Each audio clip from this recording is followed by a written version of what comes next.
Hi, I'm Dr. Lyle, and I recently finished my book, God on a Leash. And God on a Leash is a book about all the great lessons my dog brought into my life. One day when we were on a walk, he was acting all wily and disruptive, and I got more frustrated and angry with him than I would have liked. And kind of got me thinking, dog spelled backwards is God. What if I was walking with God on the end of my leash? I probably wouldn't be responding so rude to my dog. And it really got me thinking about how I want to treat others and treat myself. And sometimes growing up, the people who love me the most were also the ones that hurt me the most. And so I wanted to figure out a way that I could be more loving and respectful and have healthy boundaries and be able to create boundaries without using aggression, frustration, or anger. And so as my dog was getting near the end of his life, I wanted to integrate all of these great lessons. And I wanted to document all the lessons he brought into my life. And I didn't want to wait for him to pass away. So during the last year of his life, I started putting these lessons together. And then recently, I added to each of the lessons intentions, a daydream, and a lesson for the day, to make it more of a workbook, to make intentions for the day, to create a daydream where we visualize our dreams and bring in the feeling state associated with our dreams coming true, and then have an intention, because lots of times throughout the day, my mind is busy running with things that really aren't serving me. And so today, instead of sitting at a traffic light and scrolling on my phone or being in the bathroom and looking at my phone, I'm going to use these lessons. I'm going to use these intentions, these lessons of the day to bring into my life. So when I'm at a traffic light or when I'm sitting there, I'm going to do something more constructive to empower myself and really change my vibration. A few years ago, I ended up homeless, living out of my car, which I never thought would happen. And it's taken me a few years to kind of get back up to speed and back in the swing of things and really feeling like myself. I haven't felt like myself since then. So it's my intention to use this workbook to help empower myself again, help me to really feel vibrant and alive and looking forward to life and not in a funk like I felt like the last few years. So I'm just going to kind of peruse over this text a little bit and pull out some of the important parts. And we're just going to cover the preface today. One of the things I noticed with my dog Scooby was he was a golden Staffordshire Terrier, kind of looked like a pit bull. And to some people, they would look at him and see an adorable, lovable sweetheart, and they'd want to run up to him and say hello. And other people saw him sitting there in the exact same way, and they saw a scary attack dog. And this is one of the biggest lessons that Scooby brought into my life, is you really can't control other people's interpretations and opinions of you. Really, the only opinion that matters is your relationship with yourself and your pet. And so learning how to love myself from the inside out has been one of my biggest practices, so that I'm no longer concerned about the opinions or judgments of others. And so throughout my life, I started to notice more and more how Scooby was this outward manifestation of my own inner animal. And we all have our own inner animal. We have times in our life where we feel triggered or afraid or scared by some kind of event. It kind of brings up some of our old traumas and dramas. And a lot of times when that happens, we're acting with more aggression, frustration, and anger than we may like.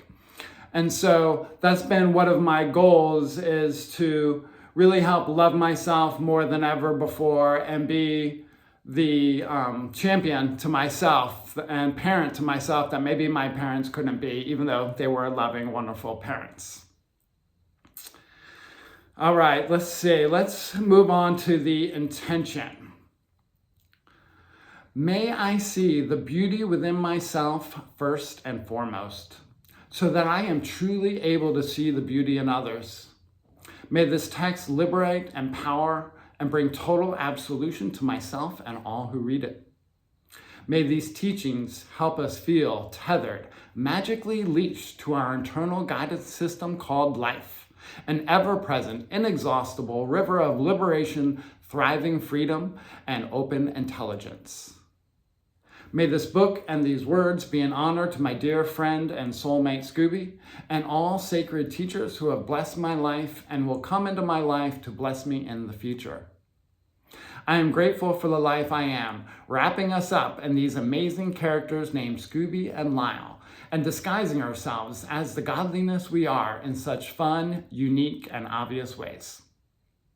May life in each of us continually shine forth in more recognizable ways as we witness the most magnificent life essence liberation migration of our time, transforming all time, beings, and the cosmos. As the cosmic ascended sacred master I am, liberator of life essence, keeper of the sacred flame of liberation, may my own liberation be in honor of all those sacred masters who came before me and liberated their own mastery. May my life serve as a blueprint for the liberation of all souls seeking the sacred flame of liberation, and may it be graciously.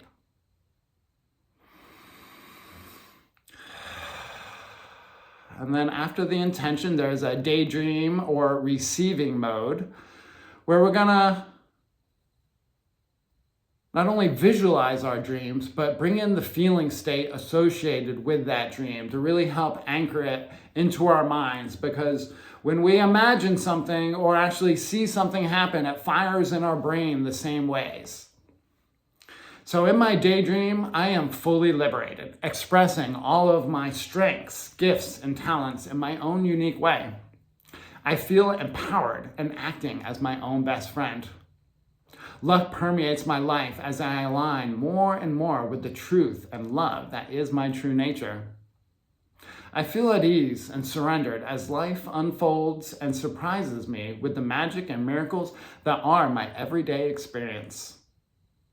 I love how well everyone treats me, even people I don't know. Places seem to light up in my presence. Life feels more alive and responsive to my energy. Magnificent opportunities abound that allow me to truly share who I am in very fun, enjoyable ways. These blessings build upon one another in exponential ways with lots of momentum, launching me into the life of my wildest dreams and beyond.